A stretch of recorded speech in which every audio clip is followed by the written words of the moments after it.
Have you been rejected by a date? By a job? And felt the deep pain, the harsh sting of rejection? I'm here to tell you that you can get past this.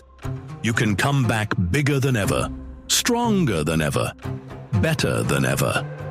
Not only is it possible, but it's done by great minds all the time. And in this video, I'm going to tell you how. It starts with your mind. Because at the end of the day, this game is mental. Because being a winner or a loser starts in your head. And because it's mental, ultimately, you can change it. One of the core teachings of Stoicism is, you may not control other people's minds, but you do control your own. So someone or something can reject you, because it's not up to you. But how you respond to that rejection is up to you. It's easy to forget, but you have precise emotional control over how you respond to everything that happens to you. Because who has more influence over your own emotions than you do? That means you can reject rejection. And you should. As the emperor of your mind, you decide. So, decide in your favor and say no to rejection. If someone decides that you're not right for them, you can reflect on how other people make bad decisions all the time. It's true. Think about it for a moment, about all the bad decisions happening right now. At this moment, someone is getting behind the wheel after drinking too much. Someone is about to lose money they can't afford to lose on a bet. The list goes on. There are a lot of bad decisions happening all the time in this world. If someone in your circle makes a bad decision about you, is it really so surprising? Bad decisions are common. Take a moment to feel bad for their mistake and then move on. You don't have to stab yourself with the pain of their bad decision. As Epictetus said, no one can hurt you without your permission. For jobs, it's the same. It's even easier for companies to make mistakes because at least a person has seen you and known you in person. Today, most job interviews and processes start virtually, often without any human input at all. Many of those decisions turn out to be wrong. That's more about them than you. Finally, you've probably heard that expression. There are many fish in the sea. There are thousands, if not millions, of people you could date and ways to make money. Even just one of those, well developed, will probably satisfy you. So why get bent out of shape if one of them doesn't work out? There's more where that came from. There are more opportunities than the one you didn't get. It's the outcome that matters. You need to keep pushing until you get there with the opportunity that works. In this regard, as Stoics, our attitude is simple. Life is tough. You need mental fortitude to fight your way through it, and you can start by fighting the negative emotions, both with your thoughts and with good habits. Let's say you have a little voice in your head saying, you keep trying and just keep losing. In that case, you might lose motivation and might even quit. What do you say to that voice in your head?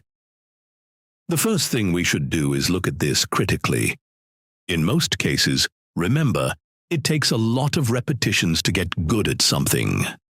So the first question to ask yourself is, how many repetitions have I put in? If the answer is a low number, then there's your answer. You probably haven't gotten enough practice yet. You can't expect to start something as a new person and crush it. Getting good takes time, so learn to get good. And be patient. The next question to ask is there some comparison happening here that I could be thinking about better? Seneca would warn us against the trap of measuring self-worth through comparative rankings. If your happiness depends on being better than others, you've made your well-being hostage to factors beyond your control. There will always be someone very skilled, and the circumstances that put someone in first place can change rapidly. Instead, compete against your own past performance while being fair. Finally, remember that if other people have been doing this longer, they probably are going to be better at it. So for you to get to that point, you need to practice to get better too. Be mentally prepared for this. And then, start getting that practice. Here's the truth most people won't tell you. Rejection is a skill you can develop. Just like building muscle at the gym, you can build rejection resilience through deliberate practice. And the way you do this is through what I call rejection exposure therapy. Start small. Ask for a discount at your local coffee shop. Request an upgrade on your next flight. Apply for jobs slightly above your current level. The goal isn't to succeed every time, it's to get comfortable with hearing no. Each rejection you collect is like adding weight to your mental barbell. You're training your emotional muscles to handle bigger rejections without breaking. But here's where most people get it wrong. They try to avoid rejection entirely, which is like trying to build strength by avoiding the gym. Instead, you need to flip your mindset completely. Start collecting rejections like trophies. Jia Jiang, the entrepreneur, did this for 100 days straight. He asked strangers for the most ridiculous things. To borrow $100, to plant a flower in someone's backyard, to make an announcement over an intercom at a store. Most said no, but something incredible happened. Rejection stopped hurting. It became a game. When you collect rejections, you realize they're not personal attacks on your worth. They're just responses you can file away and forget about if you're getting better anyway. It's the getting better that's important, not the individual rejection. It's process over outcome until you get the right outcome. And speaking of outcomes, let's look at some famous rejections that changed the world. Steve Jobs was fired from Apple, the company he founded. Walt Disney was told he lacked imagination and had no good ideas. Oprah was fired from her first television job for being too emotionally invested in her stories. Stephen King's first novel, Carrie, was rejected 30 times before it found a publisher. You know how this story ends. Jobs came back to Apple and created the iPhone. Disney built an empire. Oprah became the most influential media personality in history. King became one of the best-selling authors of all time. Their secret? They played the mental game and won. They looked at the rejection, threw it in the trash can, and pushed forward. And today, we all know their names because of the choices they made back then. Let that be your model and inspiration the next time you hear a hard no. Now, sometimes someone says no to you and gives you a good reason why they did. That's feedback, and it's good. You want to walk the line here. Not so emotionally open that a harsh word crushes you, but not so walled off that nothing anyone can say can help. If you're getting feedback, then learn to distinguish between the good and the bad kind. Here's something most people get backwards. They think all feedback is valuable. It's not. So let me give you the framework for when to listen and when to walk away. Seek feedback from credible sources. What makes someone credible? They're successful in the area you're trying to improve.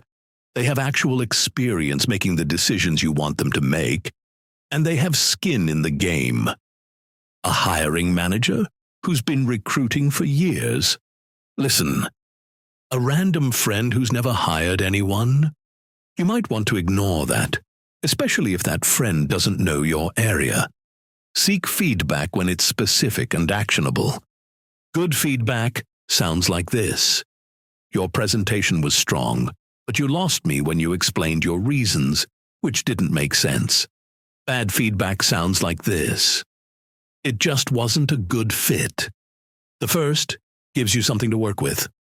The second gives you nothing.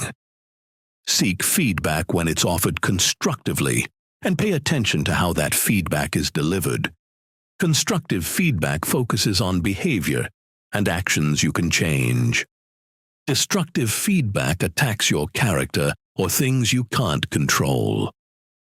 Now, when can you ignore feedback? If the person giving the advice hasn't had the kind of success you're looking for, it's fair to question it.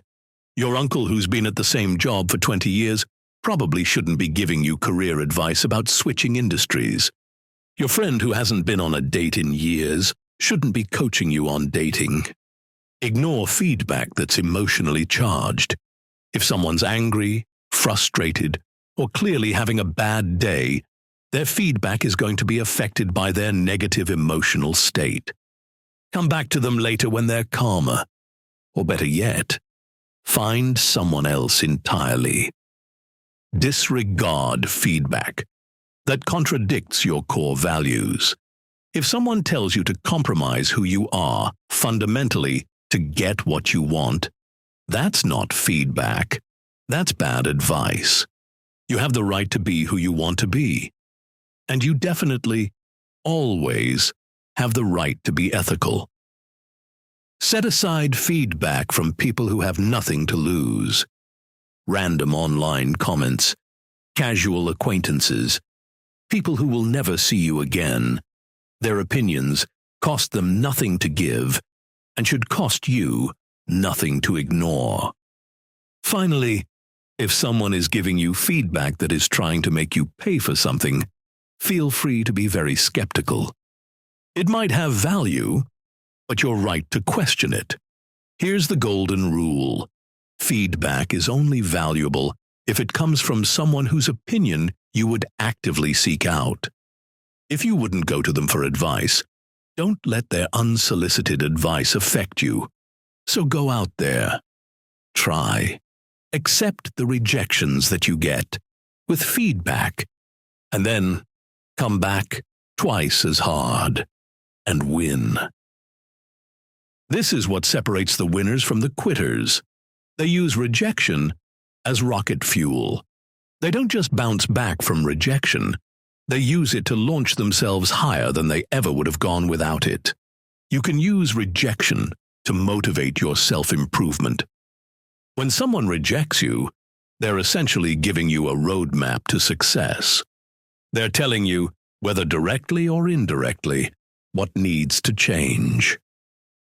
In this situation, it pays to have a prove them wrong mentality. When someone tells you that you can't do something, you now have a mission. Every morning when you wake up, remind yourself you're proving that their assessment was wrong. Michael Jordan used this mentality his entire career. He was cut from his high school basketball team. Instead of giving up, he used that rejection to fuel one of the greatest careers in sports history. He kept a mental list of every slight, every doubt, every person who underestimated him, and he used that list to push himself harder than anyone else was willing to go. So find your motivation, and then support it along the way. One way you can do this is to track and celebrate your progress.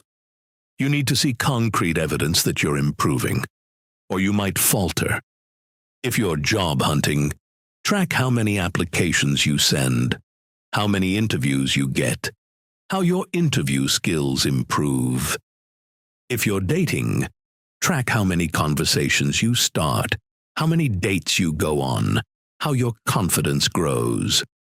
Got a call back after a rejection? Celebrate it. Had a better conversation on a date than last time? Celebrate. Don't be shy about recognizing your achievements. They matter. You may have noticed that we're focusing on actions here. As Stoics, we are big believers in action. Words are nice, but they only go so far. To excel, you need actions to back up your words. Seneca said, "The act of living is different from merely being alive." And Epictetus said, "First say to yourself what you would be, and then do what you have to do." What you have to do when you face rejection is to go out there and combine your thoughts and actions until you get the outcome that rejection blocked. Now, let's be clear. You should accept a no if someone says no to you. Respect that, and don't try to change that, especially in a one-on-one setting. But if we're talking about a system, you can always try again. That's not a rejection that has to stop you. So steel yourself and try again. Keep going until you win. Because the truth is, that's how you win. By trying and trying and trying until you sweat. Until you win. It helps to be philosophical about it. Remember that you're not the only one who has faced rejection to get to a better life. We all have to work for it. The next time you go out to, say, a shopping center, notice how many people are struggling to make a living. It's hard for them. They struggle too. You are not alone in your struggles. We all have to work hard and face pain and conditions we don't like in this world. That's what Stoicism is about. Facing up to it and then making the most of it. And then winning. When you look at things like that, it becomes easier to bear your own troubles. But it hurts, you might say. I don't like to be rejected. None of us like it. So you should set aside time to work with your thoughts and your feelings until you can accept it and reach higher. In this regard, your thoughts and your actions should go hand in hand.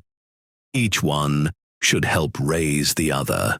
Between each rejection and your next attempt, there should be a period of reflection. Ask yourself, what pattern am I seeing across multiple rejections? What adjustments can I make to improve my odds? You want to keep that steady drive going, while also getting slightly better with each attempt. For this, the Stoics can offer us a framework. They divided things into 3 categories. What's good, virtue, what's bad, vice, and what's indifferent, everything else. Within indifferent things, they recognize that some are naturally preferred, like health, wealth, or success, while others are dispreferred, like sickness, poverty, or failure. The key insight is that these preferred indifferents, while naturally desirable, shouldn't be the source of your happiness or distress because they're largely outside your control. You can influence them through your actions, but you can't guarantee them. So when facing repeated attempts at something, the Stoic approach is to shift your focus from the outcome, which involves luck, timing, other people's decisions, to the process, which you control completely. Whether it's love, work, or creative projects, that core approach stays the same. Remember, every rejection brings you statistically closer to acceptance. In sales, they call this the law of averages. In life, we can call it the law of persistence.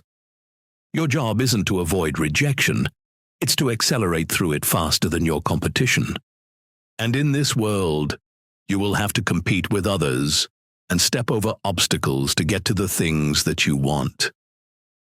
Ultimately, we should see competition and the contest of life as a laboratory for virtue. If we're better at something, that will show. And if other people need to see that, they will.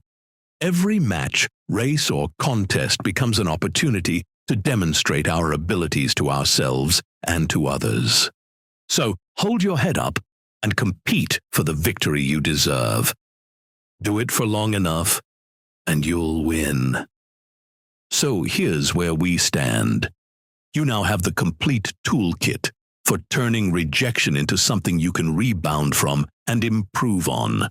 Keep in mind that when someone says no to you, they're making a decision based on their limited perspective, their current needs, and often their own bad judgment. You don't have to accept their assessment as truth.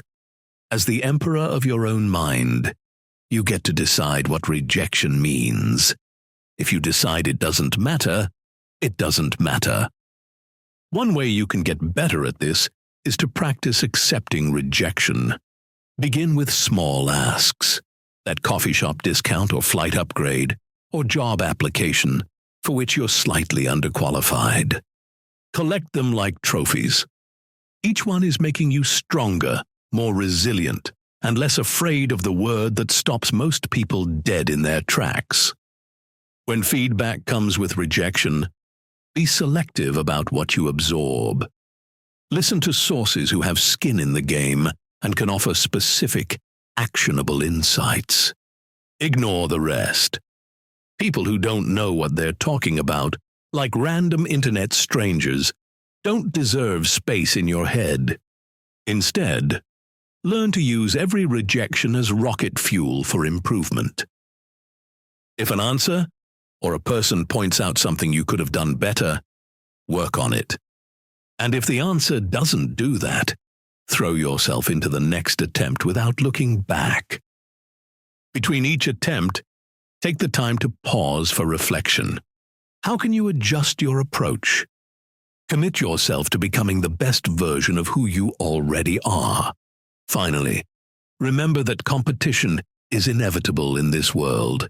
Embrace it with respect for your fellow competitors, but never lose sight of your ultimate goal, your own self-improvement.